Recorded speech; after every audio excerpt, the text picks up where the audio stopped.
Turning the page here now, time for a check on our weather. Meteorologist Vanessa Murdock is back with a look at our first alert forecast. Earlier, you walked us through the impacts that Melissa will have way down south. No real impact here in the tri-state, though, so what kind of weather can we expect? I mean, we do have a first alert weather day on Thursday because we're going to experience some heavy rainfall locally. It could slow down the commutes, but generally speaking, the next 7 looks pretty phenomenal overall. Let's go ahead and talk about what went down for your weekend. It was beautiful, right? Quintessential fall weekend. Highs today just a couple of degrees below the norm in the city at 59. We hit 58 in the Hamptons, 61 in Trenton, and live outside right now, we have pristine skies and an incredible sunset to behold. Just lovely stuff. Way to wrap the weekend. 54 degrees right now. Yes, it's crisp out there. In fact, crisp enough, getting cold enough to result in a freeze for some overnight. We're tracking that late week storm again, mainly Thursday. And of course, we're watching Melissa as well, as we already discussed. For tonight, how low do the numbers go? Under mainly clear skies. 43 in the Park. We'll get down to 33 in Somerville, 39 in Bridgeport. Some freezing marks to our north, places like Poughkeepsie and Monticello. As far as frost and freeze alerts that are in play, they go into effect at 1 a.m. through 9 a.m. tomorrow morning. The deep purple are the freeze warnings, and the frost advisories are in the blue. So the lower Hudson going to get very chilly tonight.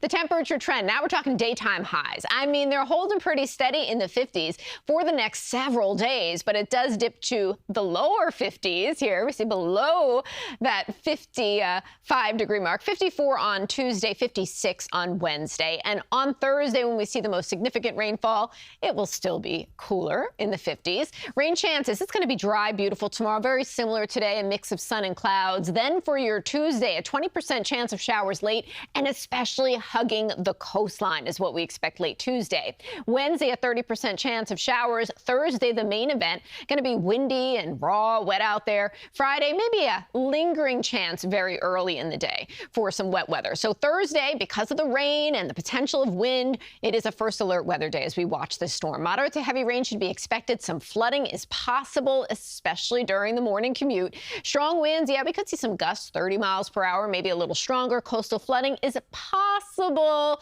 but we're not going to look at as significant of impacts as we just had a little over a week ago. Let's show you how things look hour by hour on the Futurecast model. I'm starting things off Wednesday, 7 p.m. because, again, between now and then, not a whole lot to talk about. Just a pretty pleasant fall-like forecast. But Wednesday, 7 p.m., we're starting to see some showers around. Low pressure is going to slide across up and into the region. 6 a.m. Thursday, now we're going to see some of the heaviest rainfall rolling through the tri-state area, and through the day on Thursday, we'll continue to deal with pretty steady light to moderate rainfall with maybe some pockets of heavy. But notice the winds, they're really cranking. Thursday will be on the windier side. By Friday, Halloween, here we are at 4 o'clock. That low is lifting up and out of here. It is still breezy throughout the region, but notice what's happening. We're drying out in significant fashion. Halloween, especially trick-or-treating time, should be a-okay. Just dress on the warmer side. How much rainfall do we expect out of the system? I'm saying 1 to 3 total inches is the general range for it. It's moving pretty quickly, so not incredible numbers, but we do need some rain, a good soaking. Not a bad thing. All right, overnight, 43 degrees, mostly clear, cold, frost, freezing is possible. Then for your day tomorrow, it's a true beauty. Bright skies, 55. Winds are out of the north-northeast at 5 to 10 miles per hour. Very similar to today. Highs around the region tomorrow, just a couple of degrees cooler than they were this afternoon. We'll top out at 55 for your Monday in Poughkeepsie, 54 in the Hamptons, 58 for Trenton and Toms River, 56 tomorrow in Andover. Now, I'd like to fast forward to Halloween because let's be real, we know so many want to know what's going to happen. Early on Halloween, we're looking at showers, especially north and west of the city. A gusty breeze will linger.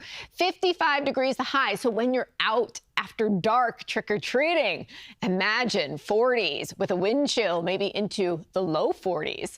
And then next weekend, it's a big weekend, Halloween, and then daylight saving time ends Saturday night. As you roll into Sunday morning, those clocks go back by 1 hour. It's time, folks. We're going to see that sunset earlier and earlier. Now your first alert 7-day forecast. Fabulous. Tomorrow, 55. Mix of sun and clouds. Tuesday, 54. Slim chance for some showers. Then Wednesday, about a 30% chance for some wet weather, and 56. Still not a bad day overall.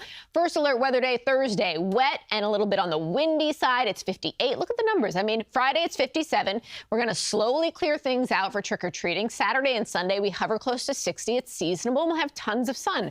Next Sunday, of course, we're bringing it back to the marathon. Nick's Journey. gorgeous running weather. I think all the marathoners are really going to be thrilled to see that high of just 60.